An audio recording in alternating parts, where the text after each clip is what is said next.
Pada pertemuan pembelajaran pada kesempatan ini, anak-anak kita akan melanjutkan bab 4 yang belum kita pelajari.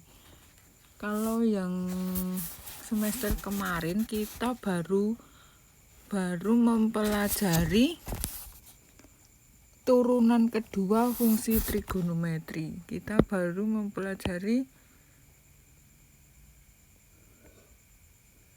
turunan kedua fungsi trigonometri. Terus yang ke B adalah nilai stasioner dan titik stasioner. Nilai stasioner dan titik stasioner pada fungsi trigonometri. Itu yang baru kita pelajari di semester kemarin, maka kita akan melanjutkan yang bagian C. Di LKS itu halaman bagian C, LKS halaman 34, yaitu kita akan membahas mengenai kemonotonan fungsi trigonometri. Suatu fungsi Y sama dengan Fx dapat merupakan fungsi naik jika turunan pertama lebih dari 0. Fungsi itu turun jika turunan pertama kurang dari 0. Sekali lagi, fungsi itu dikatakan naik jika turunan pertamanya lebih dari 0. Sedangkan fungsi itu turun jika turunan pertama fungsi itu kurang dari 0. Nah, ini diingat-ingat. Sekarang kita akan mengerjakan soal contoh 1. Untuk menentukan interval di mana fungsi itu naik atau turun, ditentukan terlebih dahulu turunan pertamanya, kemudian ditentukan penyelesaian pertidaksamaannya yang lebih dari 0 itu adalah fungsi itu naik, di mana fungsi itu naik, terus turunan pertama kurang dari 0 itu di mana fungsi itu turun. Sebagai contoh yang pertama, diketahui fungsi fx 2 sin x min 3. Nah, kita dibatasi x berada di antara 0 sampai 2pi. Jadi 0 derajat sampai 360 derajat. Tentukan interval x agar fungsi itu naik, fungsi itu turun. Nah, ini tadi fungsi naik itu jika turunan pertamanya lebih dari 0, turunan pertamanya kurang dari 0 itu kalau turun. Nah, kita mulai mengerjakan. Mari kita kerjakan. Tadi jawab. Fx tadi, Fx sama dengan 2 sin x min 3. Lah kalau mau naik turun itu kan turunan pertama ini tadi loh. Turunan pertama. Jadi turunan pertamanya adalah turunan sin itu apa? Turunan sin x itu kan cos x. Nah, kalau turunan cos x adalah min sin x, ini dipelajari lagi. Ingat dipelajari lagi yang semester kemarin. Jadi turunannya sin adalah cos, berarti 2 cos x, turunannya min 3 adalah 0, berarti turunan pertamanya adalah 2 cos x. Nah, mari kita kerjakan yang A.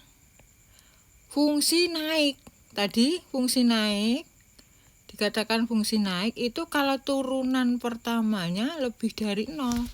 Turunan pertamanya tadi apa ini loh, turunan pertamanya ini turunan pertamanya. Nah, itu berarti 2 cos X lebih dari 0.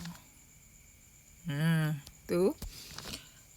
Mengakibatkan cos X lebih dari 0/2.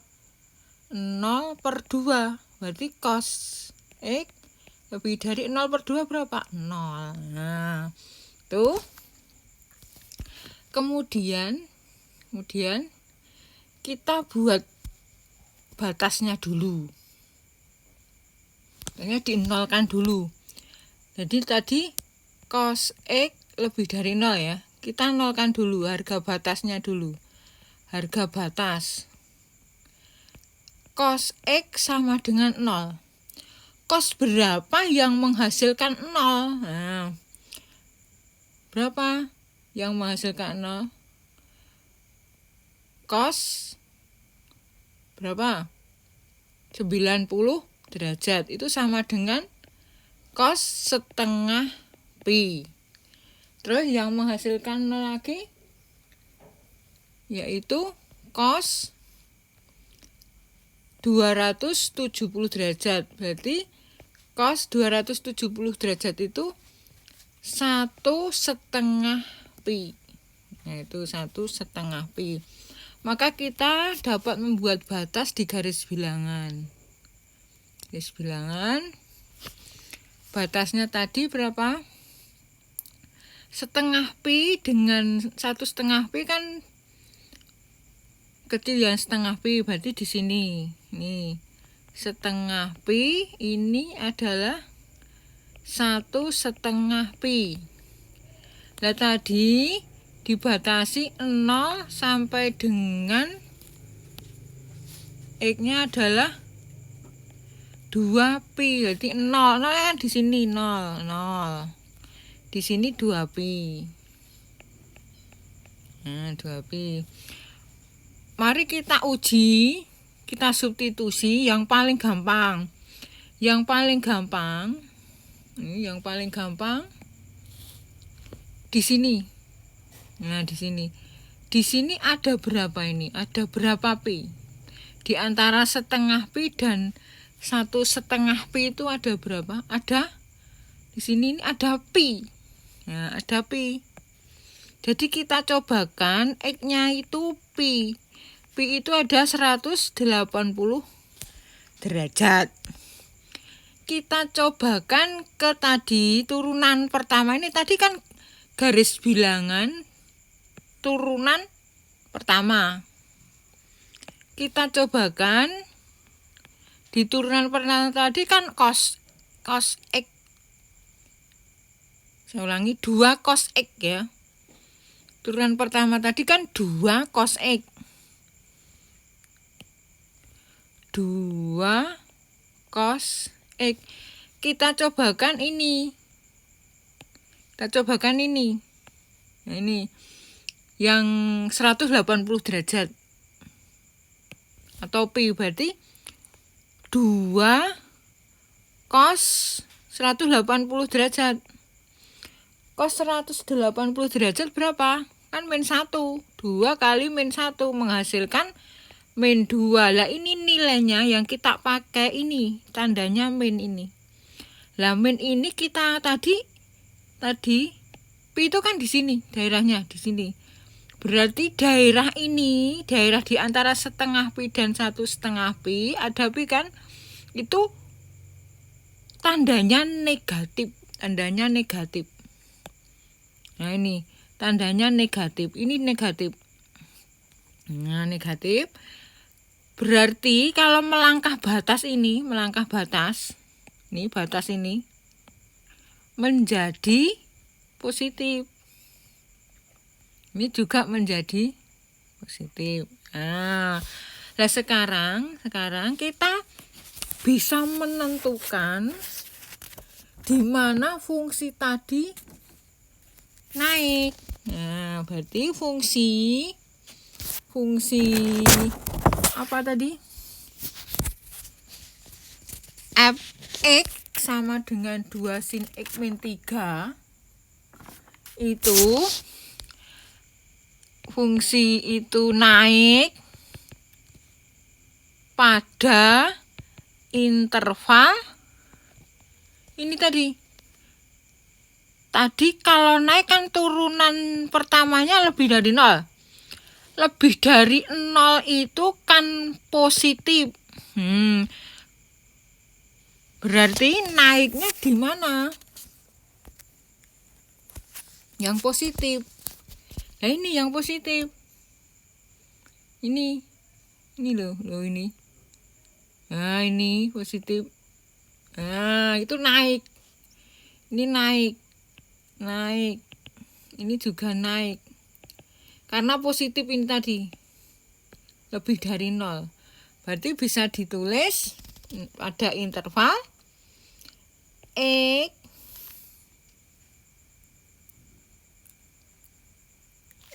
berapa? Di antara ulangi.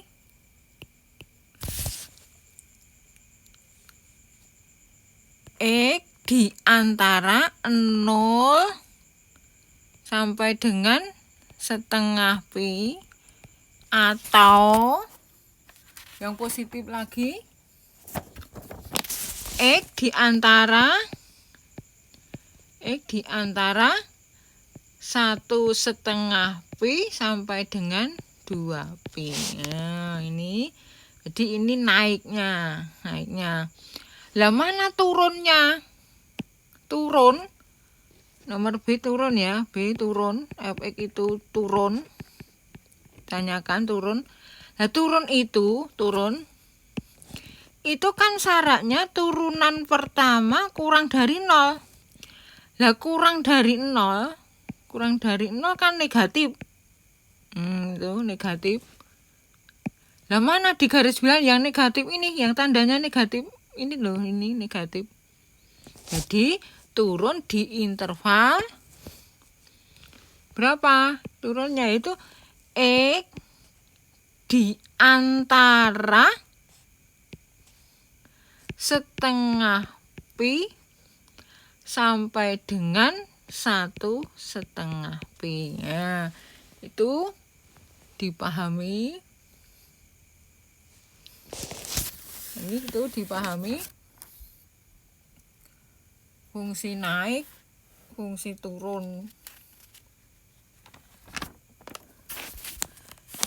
Lihat ini, tetapi ini tandanya ini tidak ada tanda sama dengannya. Ini tidak ada tanda sama dengannya, maka ini adalah dihapus. Nah, ini tanda sama dengannya dihapus. Jadi ulangi, naik pada interval. Nah, ini.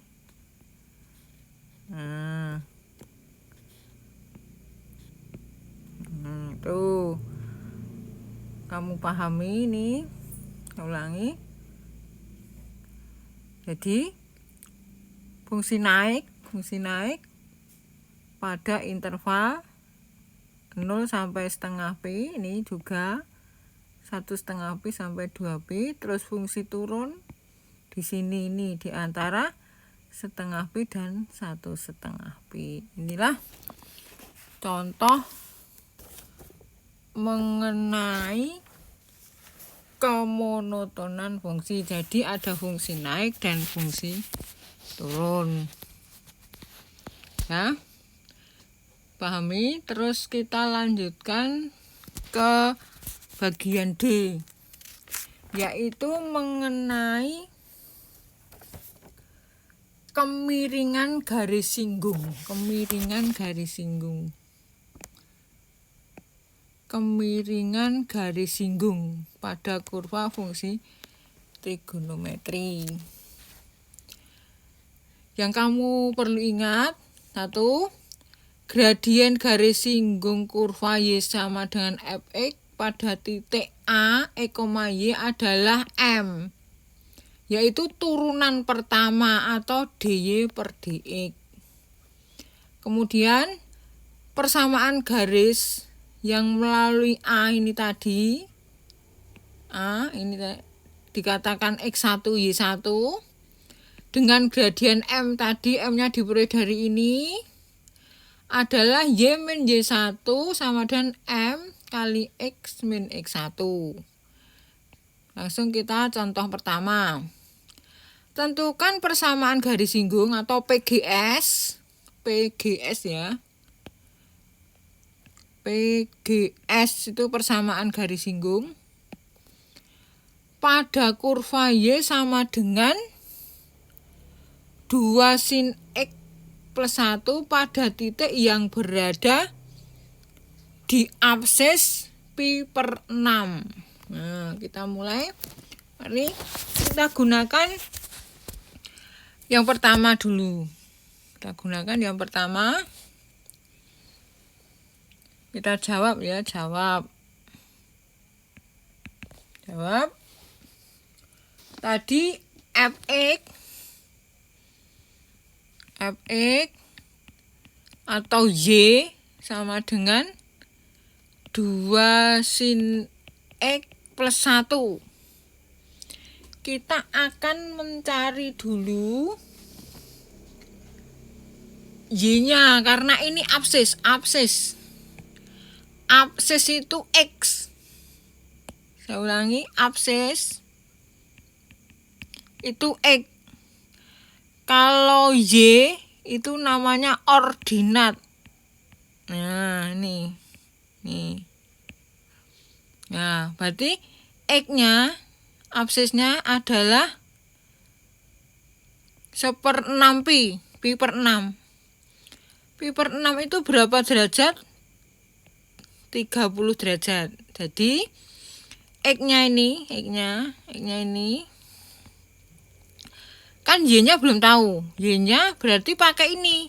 Y-nya 2 sin X-nya pakai 30 derajat ditambah 1. Mengakibatkan 2 sin 30 itu berapa? Sin 30 derajat itu berapa? Kan setengah. Ditambah 1. 2 kali setengah 1. 1 ditambah 1 sama dengan 2. Lah, berarti nanti titiknya itu adalah di X, Y, berarti berapa? X-nya tadi berapa? 1/6 pi, Y-nya adalah 2. Lah, ini sudah ketemu titiknya yang akan dilalui. Kemudian langkah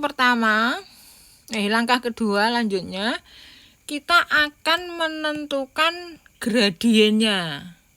Jadi gradiennya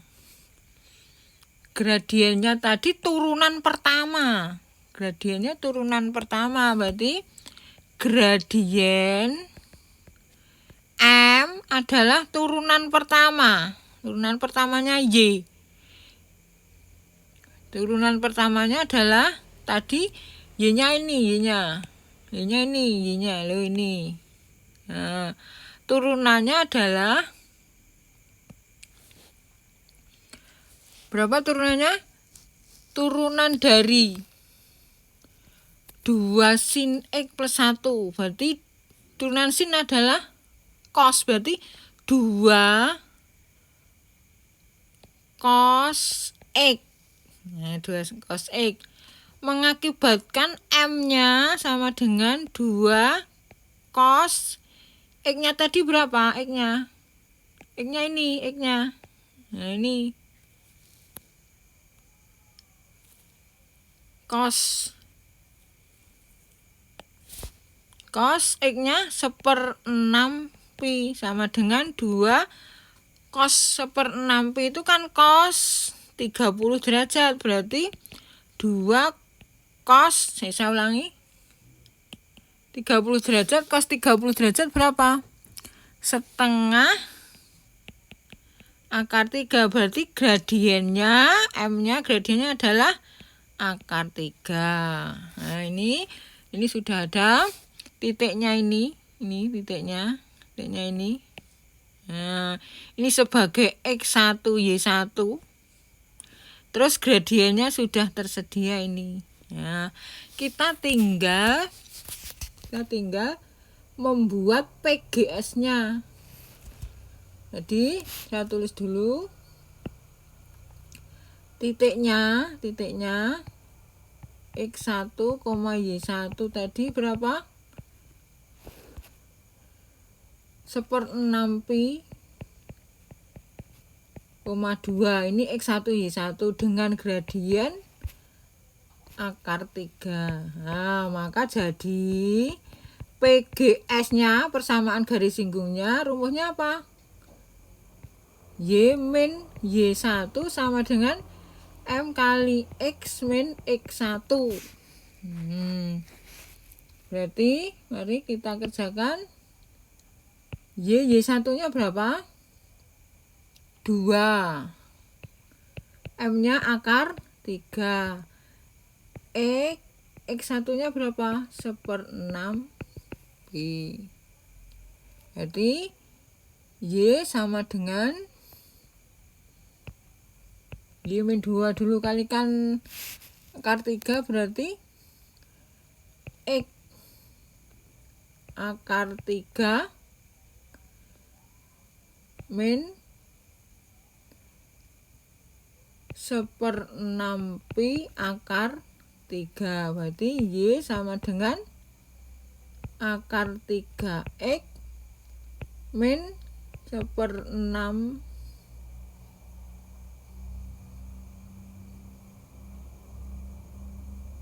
pi akar 3 plus 2. Nah, ini sudah ketemu persamaan garis singgungnya. Itulah kita sudah membahas mengenai, saya ulangi, mengenai kemonotonan fungsi trigonometri, kemudian kemiringan garis singgung sekaligus menentukan persamaan garis singgung. Kamu pahami? Untuk tugasnya kamu kerjakan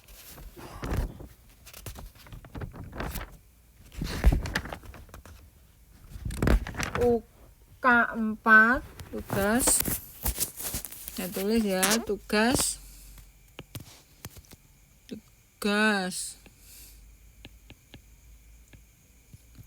UK4 halaman 35. Ini LKS ya, tugas LKS. Kamu nomor 1 ABC, 2 ABC, kemudian 3. Terus UK5 halaman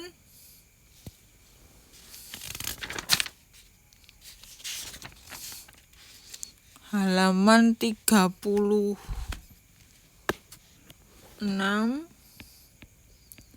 nomor 1 ABC, 2 ABC. Sekian kamu kerjakan. Tidak lupa jaga kesehatan, belajar yang sungguh-sungguh, tugasnya dikerjakan. Sampai berjumpa kembali di pembelajaran yang akan datang. Sekian, anak-anak. Assalamualaikum warahmatullahi wabarakatuh.